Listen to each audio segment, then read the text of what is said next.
This is an orthokeratology case where the patient has worn lenses for a little while now, but is still undercorrected, and we have pre and post-wear topographies.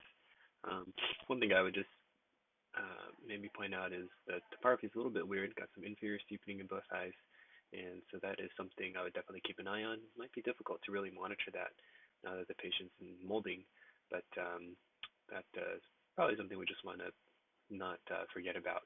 And especially if this is a younger patient, we do want to make sure that this is not going to sprout and turn into an early KC case. So if we look at the post-wear topographies, the left eye does look a little bit better than the right eye. Not quite complete ring in the right eye, but the left eye is undercorrected by a fair amount. But that's not too surprising because the left eye is also quite a bit more myopic. So in this case, what I recommend is just to increase the Topo demand in the lens and maybe decrease the treatment zone a little bit. That will help concentrate the treatment and perhaps cause a little bit more of nighttime vision problems, but should get the patient closer to their desired refraction. So here's the lens for the patient's left eye. We are designing in freeform, and we already have a fairly flat lens. 151 power is probably what I would go with also for an initial lens, but we need to bump that. Now I'd go ahead and add in the full 2 diopters. So our final power is going to be 2.5, and I believe we're at a 6.2, 6.8 for the OZ and IC. I would drop this down to maybe a 5.8 and 6.4. So I'm going to make a few adjustments and pause the video in the meantime. Alright, so in 100% mode, we do have a slightly smaller optic zone now. Just by moving the points inward without changing vertically, that automatically increases the power for us. And so we're almost at target. I'm just going to click up a couple more times to get us right at about 2.5. Okay. Next thing I'm going to do is in 25% mode, check the different meridians and make sure we are pretty uniform all the way around. That one could be a little bit closer.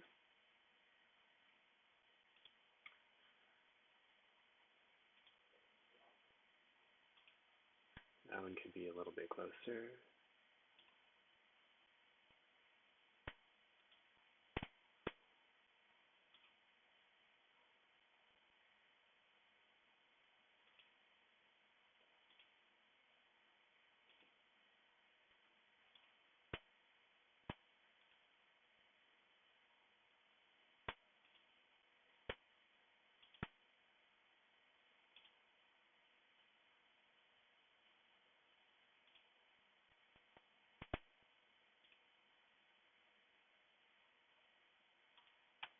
Okay, so now we're right at about 2.5. Do have a funny curve there. Let's try to get rid of that. Changing the power a little bit often helps.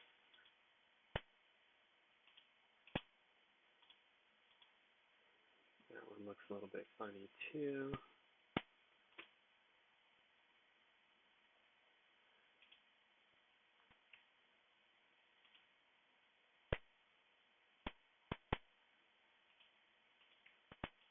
Okay, so now we're pretty uniform and the simulated tear layer looks pretty good. We'll go back to 100%.